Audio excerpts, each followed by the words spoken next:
Tonight, I can report to the American people and to the world that the United States has conducted an operation that killed Osama bin Laden. Where we continue to follow the capture and killing of Osama bin Laden now. Those are just some of the scenes overnight as thousands of Americans gathered in celebration of Osama bin Laden's death. Former Navy SEAL Rob O'Neill says he has thought about the mission every day since that May Day in 2011. From multiple conversations you had with Rob O'Neill over the past year and a half, how'd you get access? And you described that his head kind of exploded when you hit him. I actually hit him 3 times because I shot him twice when he was standing and once on the ground. That is the fucking American badass right there. We are not going for fame and we are not going for bravado.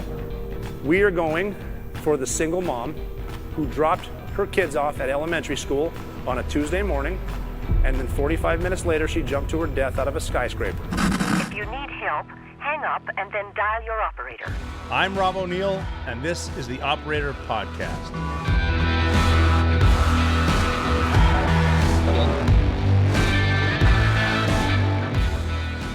Welcome back to the Operator Podcast. This is episode 27. I'm your host, Robert J. O'Neill, and today we are going to talk about how the United States gets to enter World War III. Normally, we have a lot of fun with this, and we will have some fun today. We have to get into some facts early on. I'm going to let you know right now, if you're watching, my tomahawk is missing from behind me because I needed to regulate around the neighborhood. I had to chop firewood with it. I need to make some kindling. That's all that really happened. It's always a better story to say you had to regulate, but that's not the truth. I love my neighbors. Love thy neighbor. That's how we roll. But we're gonna go back a little bit because we're at a point right now where we don't have a plan, and we're going to get pulled in, or we're going to start if we haven't already started it. If you back up a little bit and look, and again, we will discuss some of the stuff that I bring up on side notes further in different episodes. Can't cover them all today, like World War I, or as they call, when World War I started, they didn't call it World War I. It was just the Great War, because it was the first one. If you call it World War I off the bat, you're like, well, shit, there's going to be a World War II. What the hell are we fighting this one for? But we are not that logical. The Great War was started when war erupted in Europe in 1914. The 28th president pledged that we would not get into war. We're not going to enter into that war. So Wilson said, we're not going to war. We're going to remain neutral, but stuff happened. And the big question was, why would Germany try to pull the United States into the Great War? We didn't have a plan, claiming neutrality, sitting back between the two huge oceans on our sides, just kind of cheering it on, kind of like we're doing now. Boom, we get pulled into that. We'll talk about World War I later. Then after the Great War, we did call it World War II because the entire world went to war after the First World War, so we're going to call this one too. Again, at first, it was, if you can believe, it was the Germans. They were causing some shit, for lack of a better term. Again, we're sending advisors. Isn't it amazing when we send advisors and equipment? We were sending airplanes and advisors and pilots to England to fight the Luftwaffe Germans, but we're not entering. But I'm assuming somewhere along the lines, some people who were making some money making the airplanes and hopefully deterring the Pacific Fleet making bigger ships. I'm just saying. Now we're at a point where we start to get into some conspiracy theories. What do we know?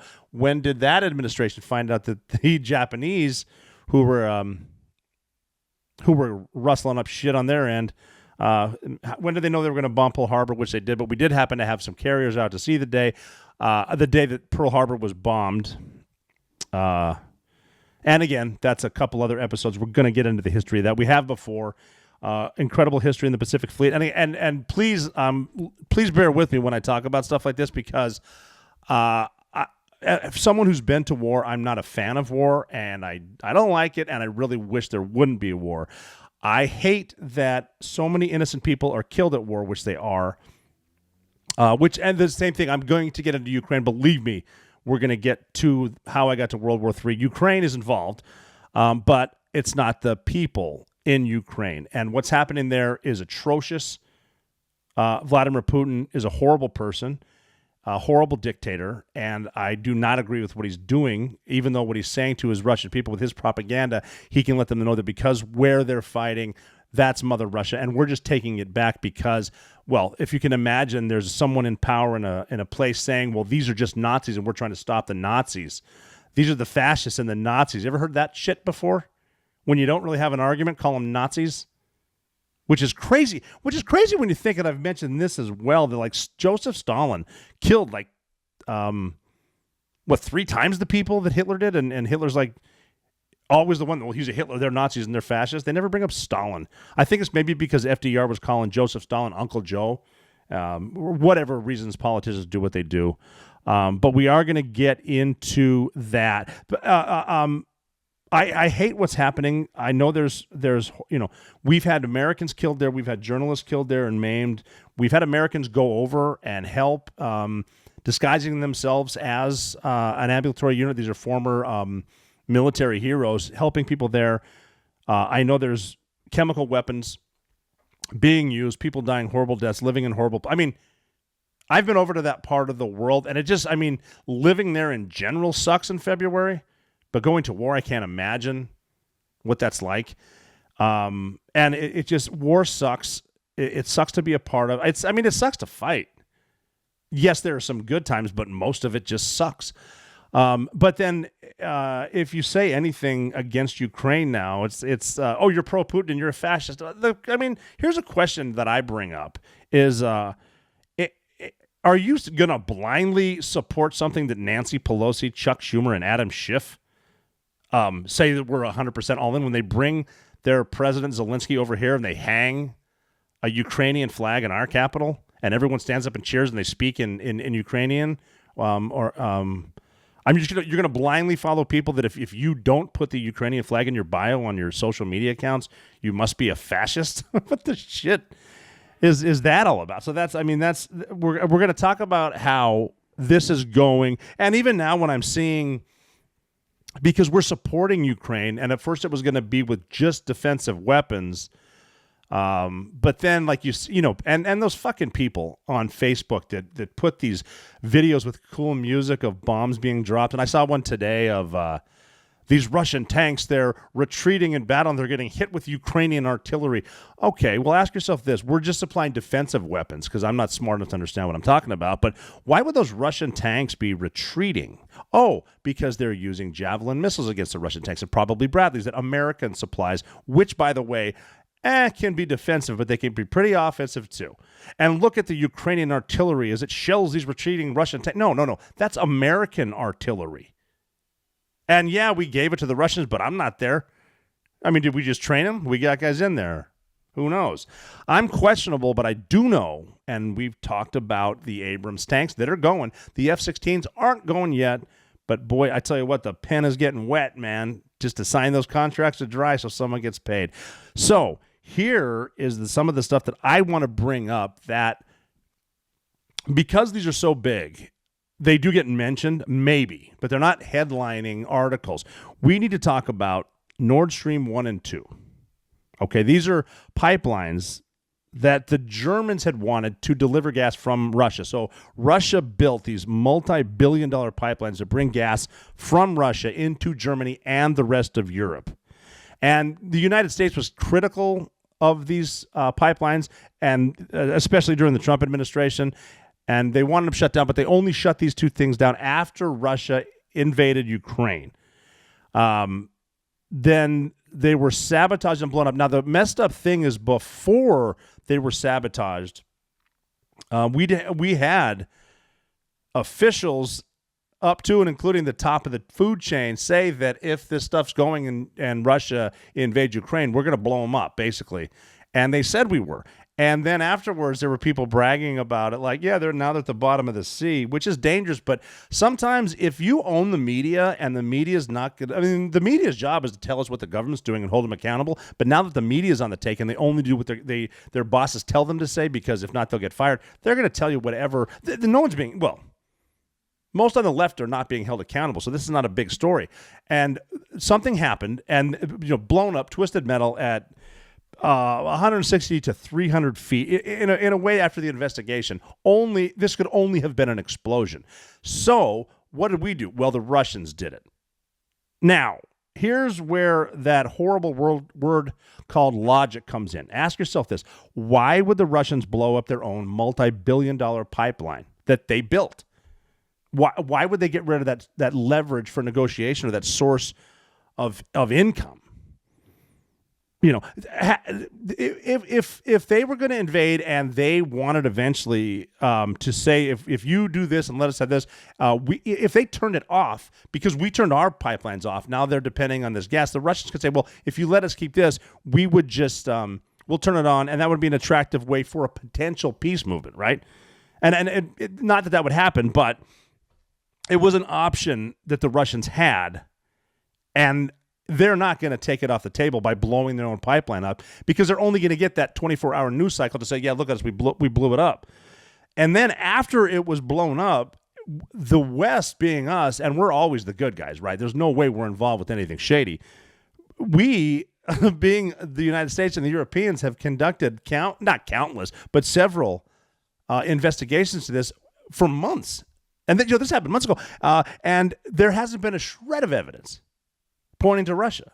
Not anything. And I'm not just talking like if there's anything of Russian sabotage, they're going to tell us. They would tell us. You know why? Because they want the world to know, because they have that Ukrainian flag in their bio, and they're definitely anti-Russia, so they would tell us if Russia did that. So there's just this is one of the this is the drumbeat of a war that the fact that we've come up with nothing is so telling. So anything for any kind of intel, any kind of email, any kind of communications, anyone involved, it had to be Russia. Here is where the problem comes in, and I'm going to talk about a couple different reasons. But if Russia didn't do it, and if we have tried to prove that Russia did it and we can't, here's the question: who did it? Who done it? Always talking about current events, what's going on overseas, just some of the madness. And the dollar just hit a 7-month low. And we all saw what happened with some of the other markets. Why would you trust your hard-earned savings in unstable governments printing their way out of debt or with other volatile overseas investments? Take my advice. Protect your financial future with something real. Gold and silver from my friends at Allegiance Gold. Allegiance Gold can help you protect your IRA or 401k with physical gold and silver, or, if you prefer, have it delivered securely right to your front door. I've been a lot of places in the world, a lot of different countries, and there's only one universal currency that is always of value, and that is gold. Allegiance Gold has some of the highest ratings in the industry. 5 stars with TrustLink, AAA rated with the Business Consumer Alliance, and an A+ from the Better Business Bureau. Go to protectwiththeoperator.com and get up to $2,500 of free silver on a qualifying purchase when you tell them the operator sent you, or give them a call at 844-790-9191. That's 844-790-9191. We cannot control the Biden administration, but we can prepare for the consequences of their policies. So that's protectwiththeoperator.com. protectwiththeoperator.com, or give them a call at 844-790-9191. And so here is where the vultures start to circle, or a vulture, or a scumbag, because there's not necessarily blood in the water, blood on the ground, but someone who has half a brain can see what I sort of was hinting at. Maybe the Americans did it. Enter Seymour Hersh. Now, his name is famous because he did a piece in 1969 that was actually exceptional. I mean, he intercepted a piece and actually had a source for a story in 1969 in Vietnam called the My Lai Massacre. And that is in 1969, there was a company of about 100 infantry guys that went into a South Vietnamese village, and they massacred over 500 people. Many of them were women and children and old men, and it was horrible. I'm not justifying anything at all. This is obviously very, very horrible because bodies, murders, proof of rape, and a cover-up with these dudes who were fresh off of the Tet. They lost a lot of people, heavy casualties, this company of soldiers, American soldiers, at the Tet Offensive, and they're still shell-shocked, don't know what happened to them. And they grabbed this, even though they're in South Vietnam. Again, we will address the My Lai massacre and that later. But shell-shocked guys go into a village. They're rounding people up, expecting to see, even though they're in South Vietnam, North Vietnamese, because that's they did it during the Tet Offensive. So they went in there, trigger-happy, pissed off, PTSD, all that stuff. Someone killed someone with a bayonet somewhere. The gunfire started. You get into the herd mentality, the killing mentality, the mob mentality. Went horrible. And then they had officers that were in charge. And during the Vietnam era, and this would happen now if there was a draft. The college-educated people, the smart guys, they get deferments. They don't go to war. But the ones who do someone's got to be put in charge of something. So there's not competent people in charge. They're not stopping. The way I think it went down in the My Lai massacre was that some of the pilots that were flying air support looked down.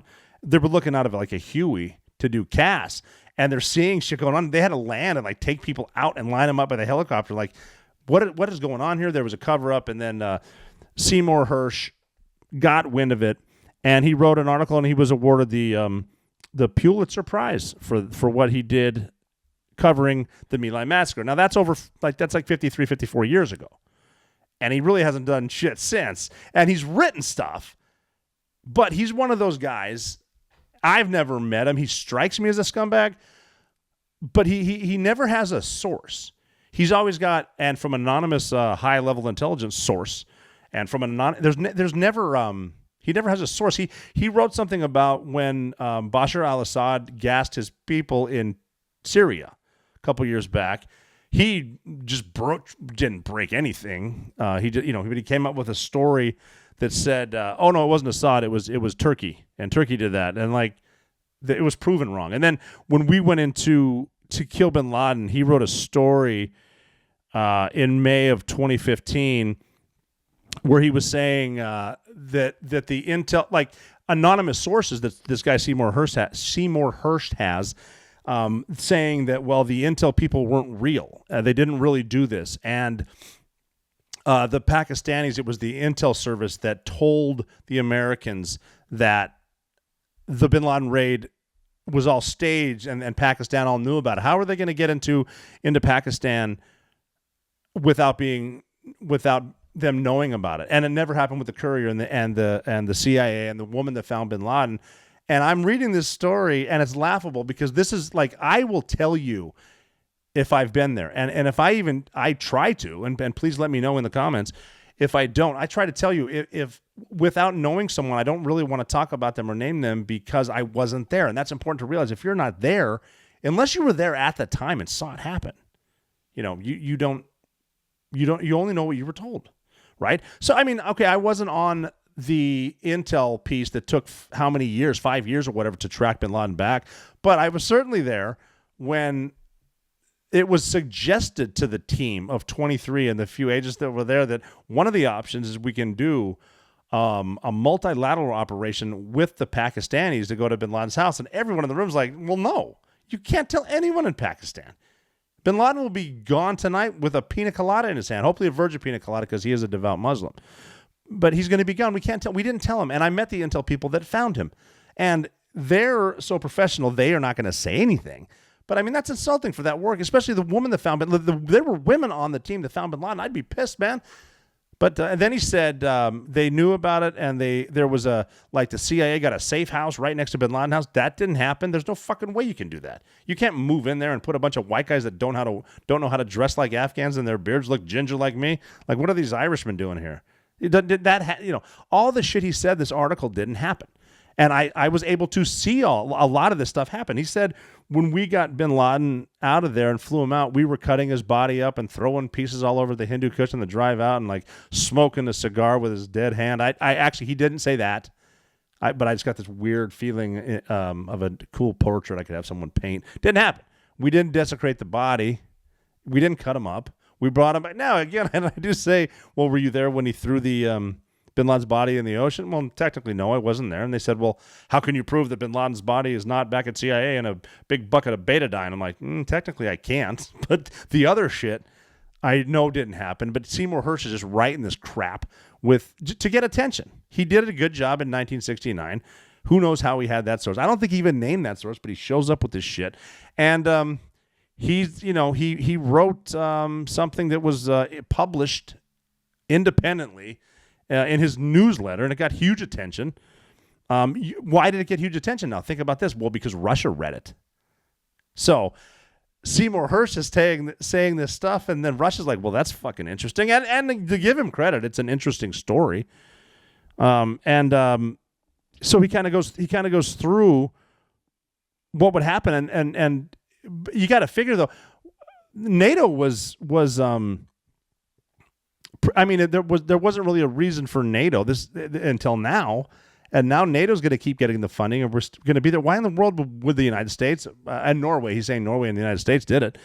Why would they risk putting a wedge in between that? It's going to risk our relationship, the United States relationship with Germany.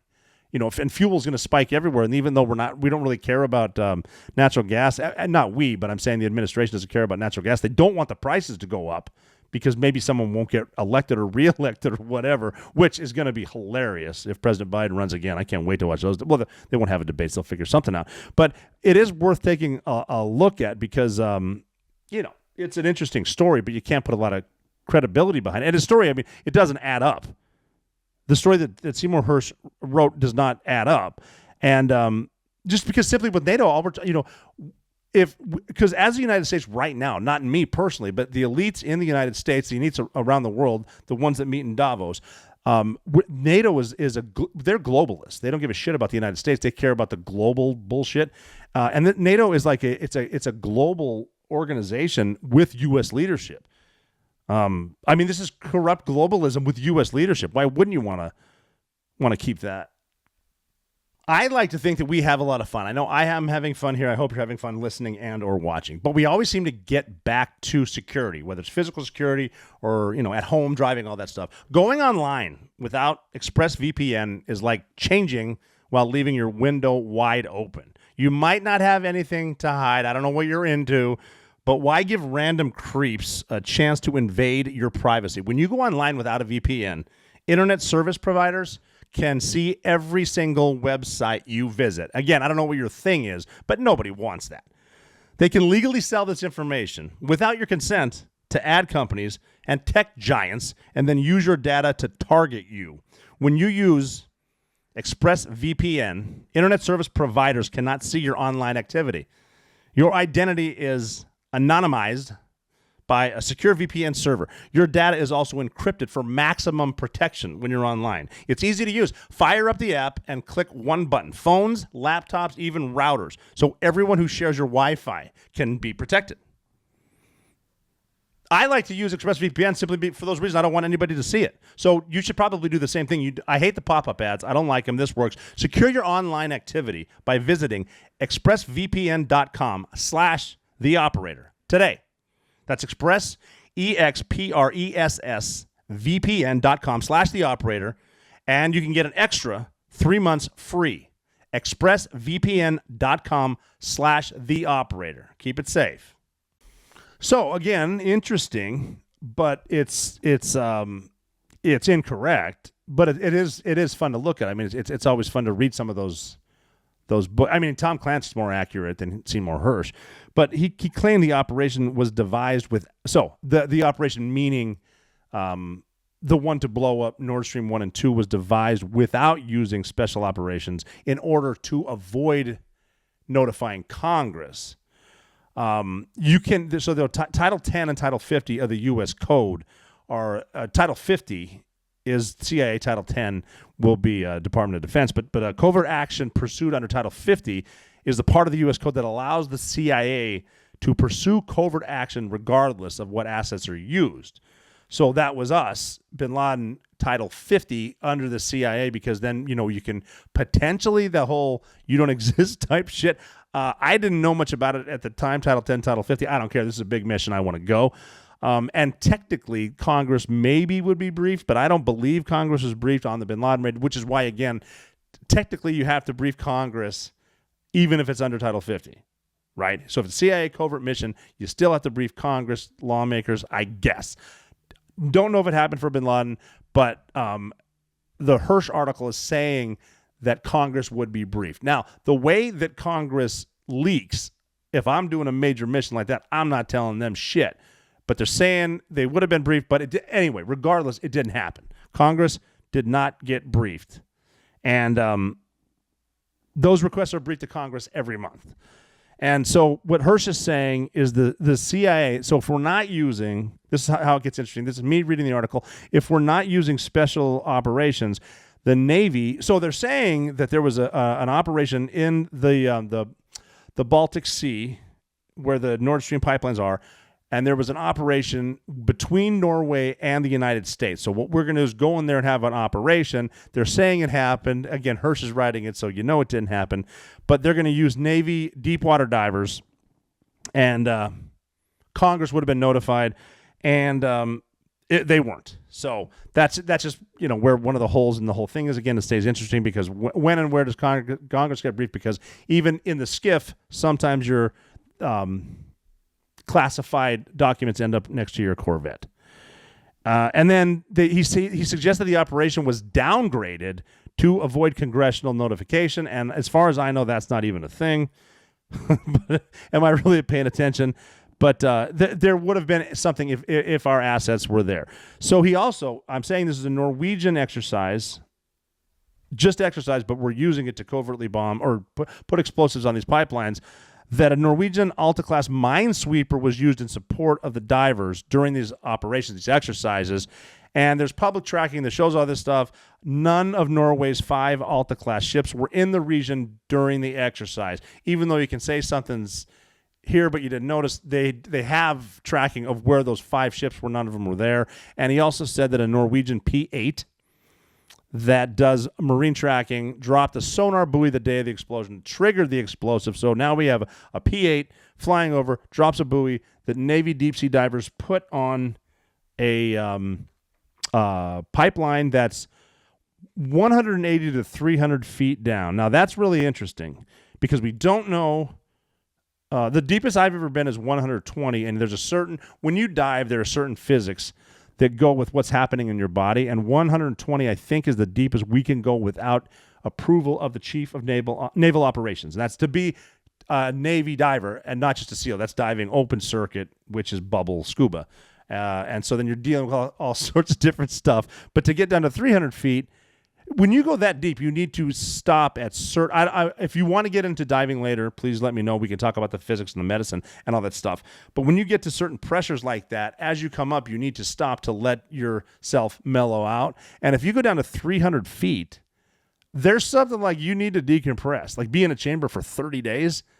And I'm pulling this shit out of my ass right now. So if you get the calculations and you want to add them up and tell me, because I didn't write any of this in my notes, that's just coming off the top of Senior Chief O'Neill's head here. There's a lot of decompression that goes with that. And there's a lot of stuff on the way up, on the way down. And then I was asking, okay, you're using Navy divers to do this. How proficient? They're not SEALs. So how proficient are Navy divers in using explosives underwater? And what kind of explosives are they? How are they rigging them up? So they can sit there for a number of months and wait for a P-3 that's not in the area, drop a buoy, that's sonar, that blasts it. I mean, like I said, Tom Clancy, man, bam, good shit. Do the Navy divers know how to use these explosives? How deep were they down there? Do you stay at that depth, or can you come up and then go back into a chamber that might be on a ship, and are you going to stay in there for 30 days? How big is think about this, how big is that chamber on a ship? Can you survive in a chamber for 30 days that's small? It's like getting in the trunk of your car, unless the trunk of your car was on that old show Pimp My Ride on MTV. It was like, yeah, I needed a bigger trunk, and they made it into a fish tank. I stole that joke from someone, don't know who. Excellent joke. So he's saying all this nonsense that the Americans did it. That's it. So the question that we were asking about the Navy divers, the explosives, the ships that weren't there. The planes that they don't have. Okay, we're asking, did all this happen? Here's what else you got to consider. Seymour Hersh is anti-American. He's certainly anti-establishment. He hates the intel community. He loves attention, and he hasn't been relevant for over 50 years. I think the guy is full of shit, doesn't have a source, not credible at all. So if we didn't do it and the Russians didn't do it, and I'm not saying we didn't do it, that's what we're going to get into in a minute. Who has the most to gain from blowing up that? Well, Ukraine, obviously. But they don't have the capability, do they? But they have done successful operations. What was that, the Kerch Bridge that connects Russia to Crimea? I mean, they blew that up, and that was a very, it's a technical operation. And there was there was assassination attempts that the Ukrainians tried to end up killing, like the daughter of the target, and there were shellings near a nuclear plant where if you miss, there could be a nuclear disaster, but they didn't miss bad enough to hit. And that's not saying, sometimes it's better to be lucky than good. But again, war is easier than it looks. It's pretty much as simple as it looks.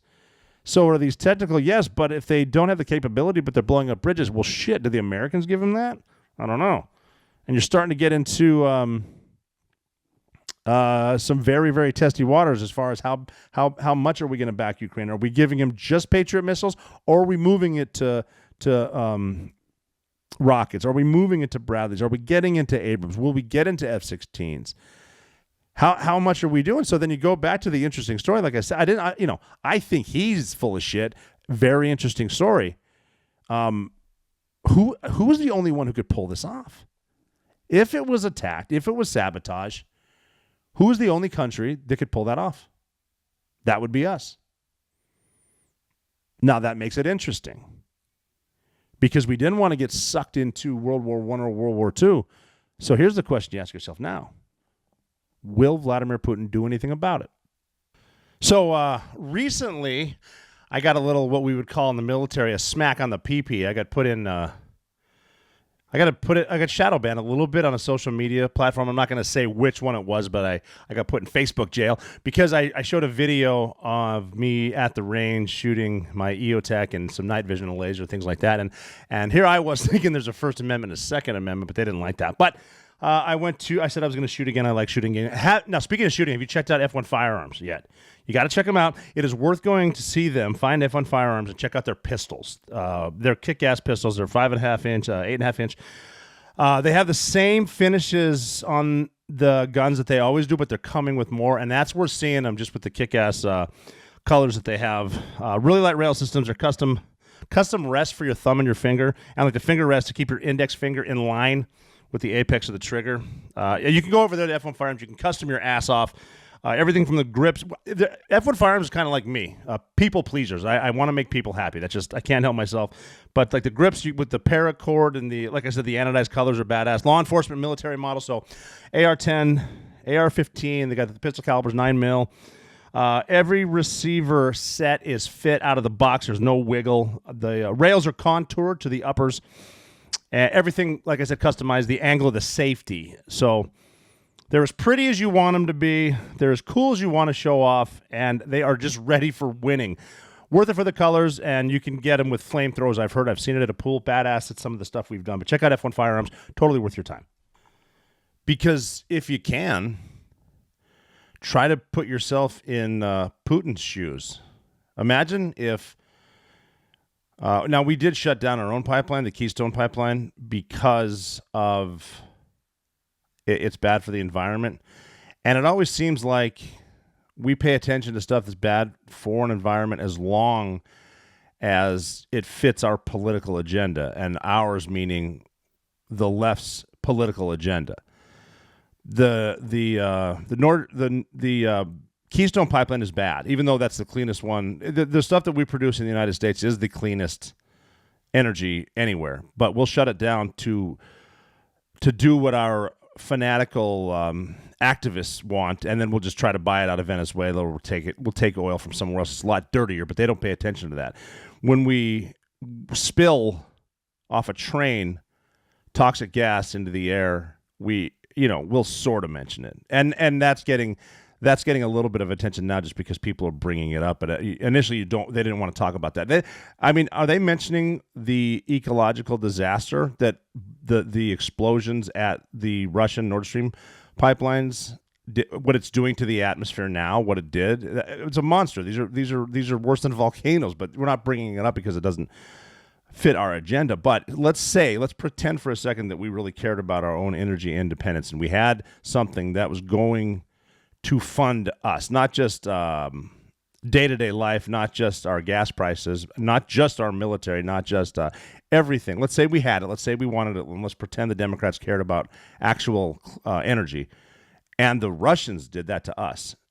If we suspected that Russia blew up our pipelines, we would immediately say that's an act of war. And we would declare war on Russia. And we would say this is World War III. And I'm just trying to explain, how did this happen to Russia? So Russia's going to be pissed. And I just asked, what will Putin do about it? Let's say, for argument's sake, that, they were bragging about it. They being us. We were bragging about it. And by we, I mean a few people, to include the president, were saying, well, now it's at the bottom of the ocean. Their pipeline is, that's sort of saying it. If they did that, Congress didn't know about it. And I mentioned Title 50 before. You can't just go. You can't just go around Congress. It's an act of war if you blow up that pipeline. If we did blow up that pipeline, and they're kind of just nonchalant in D.C. about the reaction. Putin's not crazy enough to do anything, and I just mentioned we're the only ones that could do it. I mean, maybe France, maybe England, maybe Germany. But still, those are NATO countries, and if NATO did this, it's an act of war, and that's a problem. So when does Russia say enough is enough? Because we're fighting what they love saying proxy war. They say the word proxy war. When does a proxy war turn into a real war? And they're just kind of kicking it around a little bit. But now trade between Russia and China is going through the roof. China is trading with Russia. China's funding a lot of what Russia's doing in Ukraine now. They're basically funding the war. I mean, it's even to the point where the State Department told the United States, don't go to Russia. If you have the chance to go to Russia, don't go to Russia. Okay. Because I was going to go to Russia. Me personally, I'm not planning on going to Russia. But if you go to Russia and they detain you, we saw it with, Brittany Griner, the WNBA player who got rolled up with a little bit of weed. And they were looking for it because that's a bargaining chip. They didn't really care. But they rolled her up and they did throw her into a gulag, made it a big stink, made us look weak. And then, we're giving back major arms dealers for Brittany Griner. Well, there's still Americans over there, but they said not only like a gulag might even be the best thing that could happen to you if you go to Russia, because they're talking about conscripting, like conscripting you into the Russian army to go to the front and to fight the Ukrainians. And me personally, I don't want to be on either side of that. I don't want to be on the China-funded Russian side. I don't want to be on the U.S.-funded Ukrainian side. And it's all because we're just defending democracy. And you really got to be careful, again, when our politicians say, well, we're just defending democracy. That's their thing. We're fighting the white supremacists and defending democracy because fascist, Russia. Don't forget to put the Ukrainian flag in your bio. Something's going on, right? So China's going to be getting a lot of money too soon because they moved into the $1 trillion deposits they have in Afghanistan that we didn't even tap into because we're so nice, because we love to defend democracy, and we're going to instill Jeffersonian democracy into Afghanistan, even though they don't know what a clock is, and they think the moon is 2 inches wide. But they can't say that because they don't know what an inch is. But China's in there doing that. They're funding the war. Russia's had enough, which brings me to the air balloons and the UFOs. We saw the air balloon, the big balloon that went over the Aleutian Islands, went over Canada, and then it was spotted by some of my people. I love when people say that, my people. Yeah, whatever. It was spotted by Montana in Billings. Was that, if that dude who spotted it in Billings didn't spot it, would they have said anything, or would they just let it go, which they ended up doing anyway? So it spots our missile bases in Great Falls, Montana. It rolls down to Missouri. It checks out where our stealth bombers are, and then it rolls, and it finally gets over the ocean where they shoot it down, and then we have a big USA moment because the most advanced fighter in the world shot down a balloon. So that's one balloon, and that's China, and we admit it's China, but then there's more. So all of a sudden, during the Super Bowl, they're talking about UFOs. They're saying there's UFOs flying over. They're closing airspace over Montana, over the Great Lakes. They shoot one down over Lake Huron. They shoot down another. But then they said it wasn't a balloon, but they're also saying, well, we can't say it wasn't a balloon. We can't say, I mean, we're at a time right now in this ridiculous, how dumb are these people, what we can tell them. They're not denying that it's not aliens. They're not telling you it's not aliens. We're not saying that it is, but we're not saying that it isn't. So and there's not even a peep in the room of reporters. Oh, it could be aliens. And there's other stuff over Canada that Justin Trudeau says he gave the order apparently in an F-16 shot something down. Now, the thing is, too, I guess the pilot missed with a Sidewinder missile shooting at a balloon. So that, I mean, granted, the F-16 is not our most advanced. They're great fighters, and I guess they're excellent dogfighters, but you're missing a balloon with a Sidewinder. And they say, well, no, the missile missed. Okay, the missile missed. Or did the pilot miss? Or did the technology miss? But you missed a missile. Remember when they were so concerned, we don't want to shoot that balloon down over Montana because the debris from the balloon could fall down and hurt somebody? Well, that wasn't going to happen, but they don't seem to care. And I don't think anybody asked, well, where did that missile go that we shot? I mean, maybe we shot it over Lake Huron, but did it go on? We don't know if it went on land and hit somebody. They kind of blew that off. So we're shooting things down, and we are talking about aliens. And I think the reason that they're saying these could be aliens, we're not saying they're not, is because they want you to be distracted. They want you to think about aliens. They don't want you to know what's actually going on. What is actually going on? If there were potential aliens flying over this country and Barack Obama was president, he would address the country. The president would. If Donald Trump was president, he would have addressed the country, or at least given a Super Bowl interview. President Biden, the only thing you see more than the back of his bald head is someone telling him where to go, or the Easter Bunny telling him not to talk to the press. He's given, I think, 7 or 8, maybe 7 or 8 one-on-one interviews with softball reporters. They're not asking him anything real. And then the secretary comes out, Jean-Pierre, and just kind of laughs it off, and it's no big deal. And they want you distracted for a number of reasons. Why are they doing this? Because they don't want to say the truth. These aren't aliens. These are not life forms that come down through our atmosphere and are checking us out. Because, I mean, how American is that, though? How Earth is that? The first contact we make with extraterrestrial life is to kill them. That's Earth, baby. I don't understand it, so I better kill it. But that's not happening. If something is, I mean, light years is the at the speed of light you can get, how far you can get in a year is a light year, and they're saying how many millions of light years. Let's even go conservative with that. Thousands of light years away. It takes a couple thousand years to get here.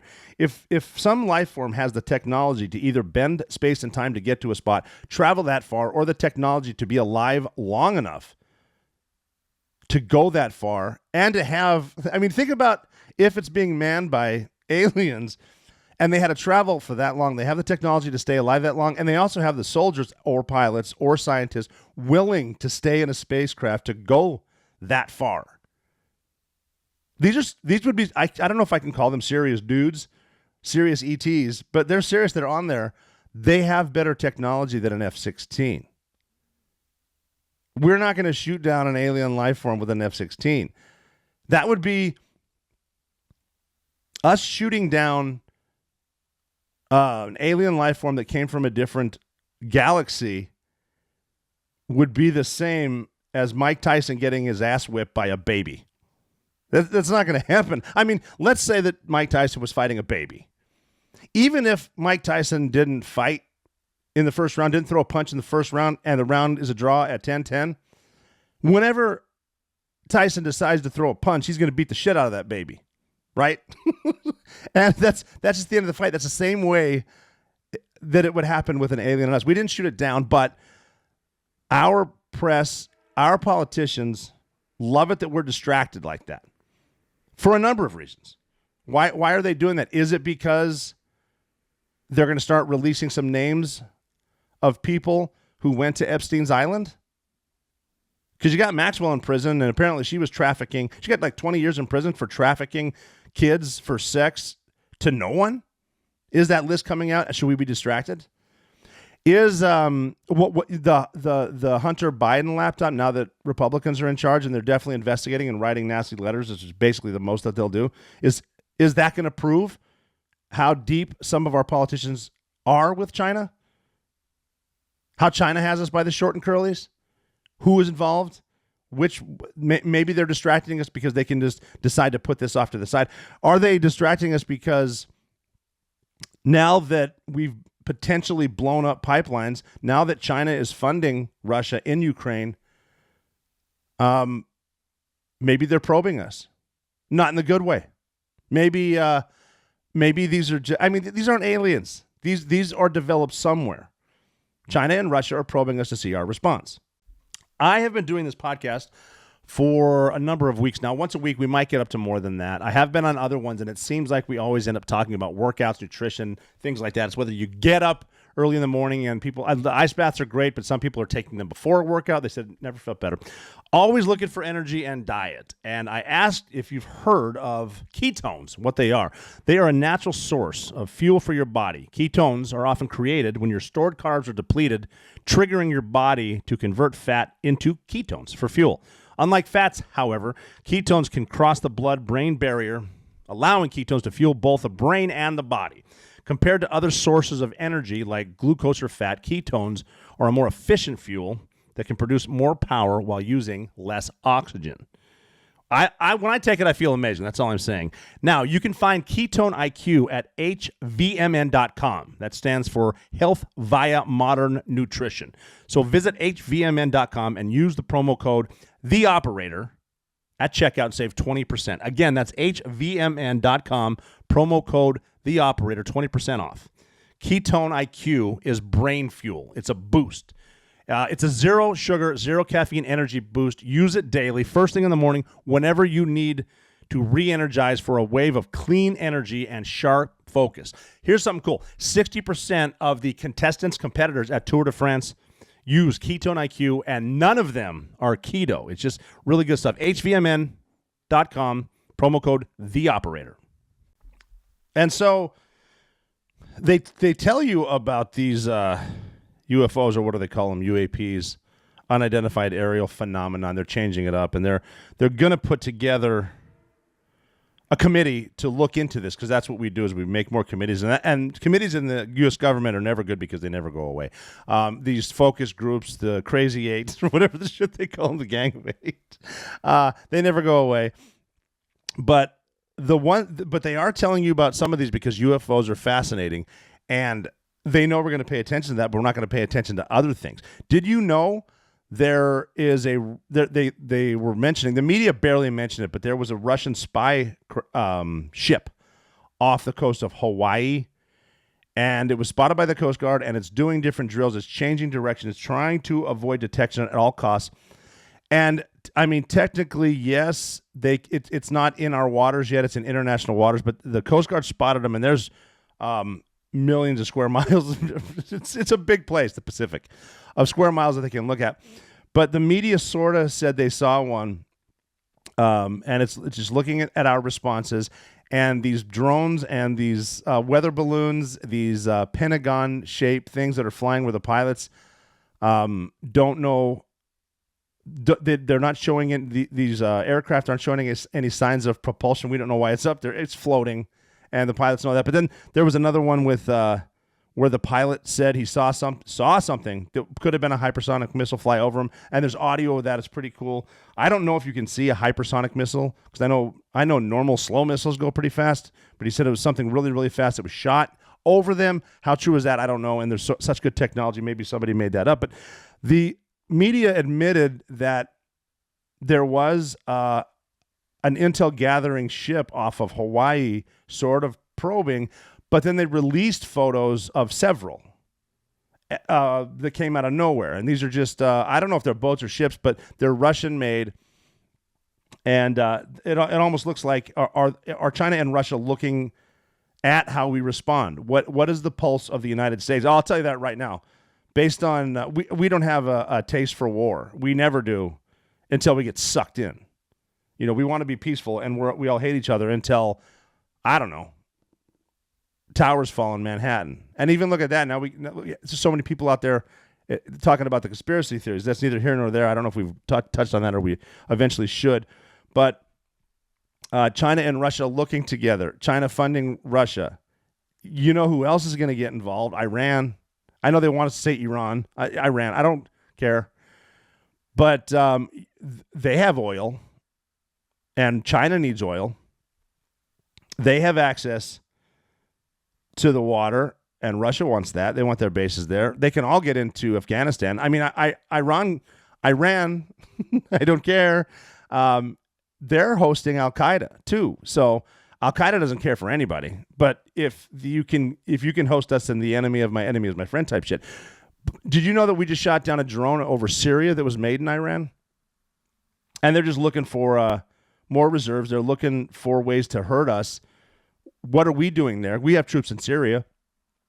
So Iran's involved, Russia and China involved, and they're probing us to see what will happen. What are we going to report on? What kind of warfare would that bring in 2023, 2024? Because have you noticed we lose power grids sometimes? We've had trains derail. That's pretty big.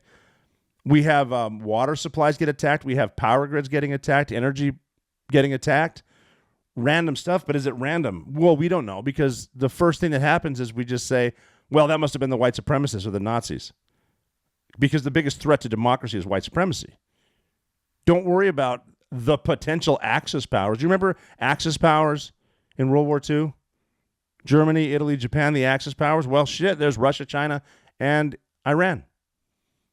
We're fighting in Ukraine. Who's fighting in Ukraine? Well, we are. Russia is. The Ukrainians are. I mean, who's getting killed? Well, the civilians, they don't matter. Because, we barely care about voters here. You think they give a rip about voters in Ukraine? You don't need to vote there. One of the best sayings is, a dictator will burn his country to the ground just to rule over the ashes. And they're just trying to distract you. We are, today we're talking about the horrible derailment of that train in East Palestine, Ohio, and it's leaking into the Ohio River, and it's killing animals because of the train went off the rails. I'm not saying it's sabotage, but it went off the rails, and these cars are sitting there, and they decided to do a controlled burn of vinyl chloride. There's vinyl chloride there. They're going to burn it, and I don't know if you know this, but vinyl chloride, I believe, and I'm not a scientist, but I hope you can tell me I'm right or wrong. When vinyl chloride is blown up and burned, it turns into something called phosgene. And phosgene was the most dangerous and deadly chemical weapon used in World War I. So that's back when using chemical weapons was cool. They used phosgene, and that's serious burns to your lungs and serious burns to your skin. It's poison gas. And the people that are living near East Palestine are saying it looks like a war zone, and you really should get out of there. But the administration is saying, well, at first you should get to some hotels. Now, I think that the average household income there, again, I don't have the facts here, but I think it's around $45,000 a year. So you're not going to be rolling out and staying in hotels just because they said no. Go get hotels, use it, put it on your credit card, and we'll reimburse you. The government's going to reimburse you. But if you notice, trains have been derailing in a lot of different places. This administration constantly brags about their 2,700-page infrastructure investment bill that I think costs around $1.2 trillion, which is a whole lot of money. Look up how long it would take you to count to $1 trillion. And we throw that word around like it's nothing. But they're always bragging about, look at the investment, the reinvestment in this country and the infrastructure. Well, the trains are derailing. Where's the money going? We have Secretary Buttigieg, who he was rolling around. He said something in a statement, but he was more talking about when construction sites roll through your town and then they roll to different parts of town, and the locals can't help but notice in neighborhoods that are predominantly minorities, predominantly African American, and they'll say, notice the guys in the hard hats don't look like the people that are from here, mostly white guys. So instead of talking about a horribly bad chemical disaster, a catastrophe, if you will, Secretary Buttigieg is just talking about, look at these racist roads. And they don't even work. The roads aren't even working. We're at a place right now where it's not uncommon. You'll probably hear someone today say the term the canary in the coal mine. The canary in the coal mine is coal miners. Miners used to bring a canary in a cage down in the coal mine. And once the canary dies, it's time to leave the coal mine. Check the animals, see how the animals are acting. So the fish are dying in the Ohio River, right there. The river that is the main water source for 10% of this country. And I don't mean just drinking, but I do mean drinking water, but also the water when you turn it on in your house. What if you're bringing phosgene into your house? Are you showering with a chemical weapon that was used in World War I? And what are we doing about it? They're trying to shut it up. They're really trying not to cover it. That's why the president hasn't mentioned it. Buttigieg barely mentioned it. And he's the transportation secretary, and all they do is brag about how awesome the infrastructure is and how much equity there is in this bridge that we can't build. Like they put bridges up in Florida after a hurricane like in a weekend, and we can barely get trains to stay. I mean, it's good sabotage if it is. Are you derailing trains? Because you got to wonder what type of stuff is going on. Look at TikTok. That's how China's coming in to spy on us. But we don't care as long as we can have nurses shaking their asses during a pandemic. That's another thing too. These are the same people that said you need to wear a mask outside, and they're looking at us, we the voters, we the people. They're looking at us like the powers that be. They're looking at us, even when there were concerts allowed during the worst pandemic in the history of the planet. You can still go to stadiums, and they're looking at we made all these idiots wear masks that we know don't work. We can definitely convince them about aliens, but wear the mask up, social distancing. If you have a cough, we're going to throw you into isolation. But this one where it's killing fish. A woman went outside in East Palestine for her 5 hens and her rooster, all dead. They're big canaries that lay eggs. Well, they used to lay eggs, but they don't anymore for some weird reason, because we can't have the people who are actually in charge know that if they control the food, they control the populace. If they control the idiots wearing masks all the time, we can control what they say. That's the whole thing. Like there was a picture of a woman who was killed in Oakland. She ran a bakery, and she was a self-proclaimed anarchist. One of the pictures they showed of this woman killed during a botched robbery, she was wearing a mask in front of a mask mandate sign. If you're an anarchist, but you're doing everything the government tells you to do, you're doing it wrong. You're not an anarchist. But we're going to believe anything they say. So now there's the potentially the worst ecological disaster we've ever seen, other than when someone blew up those pipelines, is happening right now. And all they're saying is, yeah, you can go back home. Should we be drinking the water? Well, I think Jesse called him Ohio Fauci, the doctor with the bow tie. If I see a doctor with a bow tie on TV that looks like a little worm, I'm not going to listen to him anymore. But Waters said that. It's not mine, but I love Ohio Fauci. And is it safe to drink? Well, I'd stick with bottled water. Right. But is it safe to drink? Well, I drink bottled water. You can work. Go back to work. You don't need to wear a mask. This is something where, maybe the masks do work. We're not even going to try to find out, because this is not our demographic. we don't really care about the voters. This is happening, and all they're doing is they're worried about the company that runs this place, Norfolk Southern, I think is called. I'll look that up. I could be wrong. I better be right. But these railroad companies, if we know so much about the infrastructure and the railroad companies, why are the lobbyists telling Congress they don't need to worry about funding them and making the emergency brakes safe? Because this is exactly what they're saying, and I don't know what to believe, like I mentioned earlier. They're saying the reason that this train derailed near East Palestine, Ohio, is because the emergency brakes failed. Why? It's because of the company Norfolk Southern and because of the lobbyists that they have in D.C., and they have them everywhere. I think they're involved in the primaries of certain spots just so they can keep running their really expensive railroad through the trains through different states and carrying their stuff, and they're not going to take anything serious because the lobbyists are giving money to the politicians, and I don't feel like going into that now. But they only pay attention to what they say fits in their climate agenda. We got humpback whales washing up all over the East Coast. Humpback whales just dying, and I'm sure there's, I'm surprised they haven't said people because they didn't get vaxxed. But the whales, is it because of the probing to put wind farms out in the Atlantic Ocean? Well, we can't talk about that, though, because humpback whales washing up near casinos in Atlantic City is not noteworthy. But they're going to tell you what's right and what's wrong. The EPA, be very, very wary of any three-letter agency.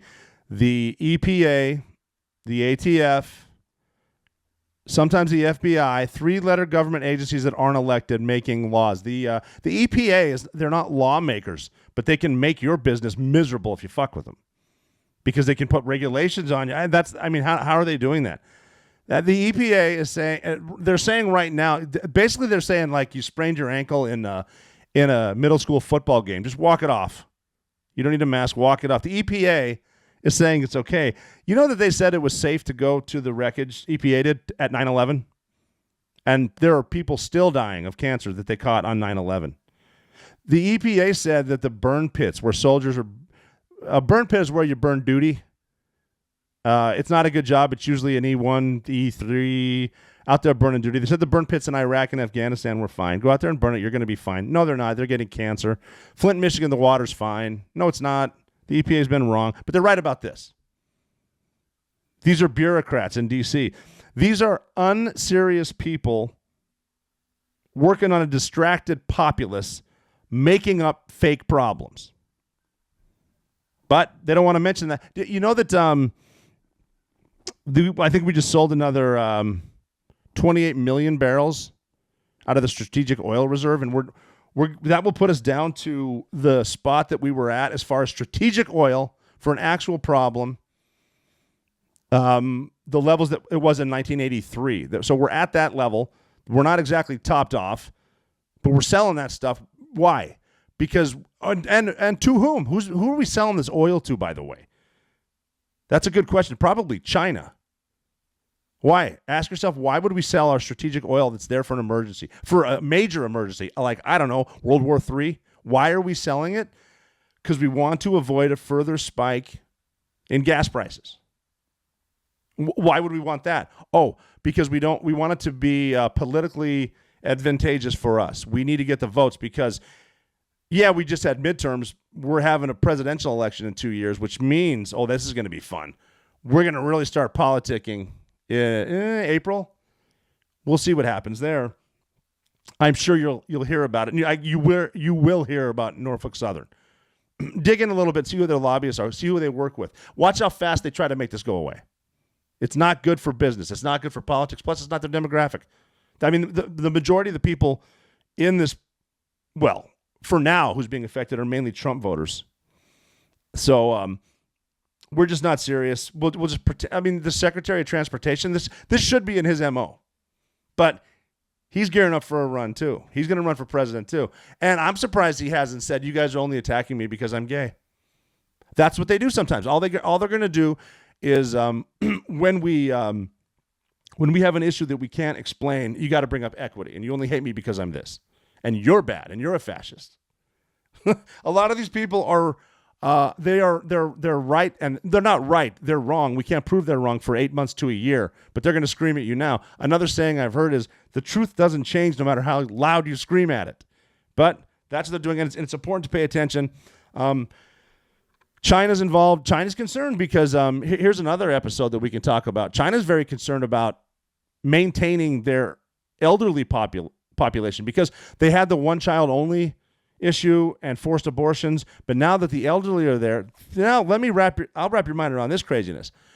We have a problem with the elderly because now we don't have enough working age people to support the elderly, support the economy. Could you imagine, out of nowhere, could you imagine if, China doesn't care about their people either. They care about world dominance. We have a problem because our young people cannot support our old people and our economy because of the old people. If only we could invent a biological weapon that killed old people. Put that one in your pipe and smoke it. So, I'm not trying to be a conspiracy theorist, but it is important to back up a little. Make sure you check your sources, too. I love when Glenn Beck says, don't believe me, look at the sources, you do your own digging. And you should do your own digging. It's important to see how fast do things go away that aren't in the agenda. There was a shooting in Michigan recently. That'll go away quick too because it wasn't a crazy white guy doing the shooting, and that doesn't fit. What kind of gun was he using? Boy, it better be a certain gun because it needs to be a certain gun to fit our agenda. Otherwise, we'll just kind of bury it. So that's that for now. I have a ton to talk about. I should probably be talking more than once a week. I love podcasts. Here, I'm gonna close with this one. My friend Sean Ryan, he runs the Sean Ryan Show. I've been on that, and he's just a great dude, a great patriot, killer storyteller. He's also a dude. I got to learn how to do this. When he interviews people, Sean Ryan, he actually lets them talk. He doesn't ask a question just so he can answer the question. It's not like being on a primetime show on cable news where someone asks you a question and yet they answer their question for you. Sean doesn't do that. But recently, he had a guy from the Canadian Special Forces on, and he was talking about, and I think his team has the longest sniper kill in history. And I've worked with the Canadian Special Forces, and I love those dudes. They're awesome. They were referred to as the most polite killers in the world. But these guys are shooting people past 3,000 meters. They go by meters. But 3,000 meters, this guy got a kill. And I haven't listened to the interview in full because it got yanked. The social media giants yanked it because they're saying there was classified information that was being put on. I don't know. I can't do that. I do my best to, I don't try to talk about classified stuff. When the books that I've written, both of them, both The Operator and The Way Forward, were put through the process through the Department of Defense. And when they read it, the way the process works is they give it to a department, they read it, and if there's another department mentioned, they give it to that department, and they read it. And I mean, to a point,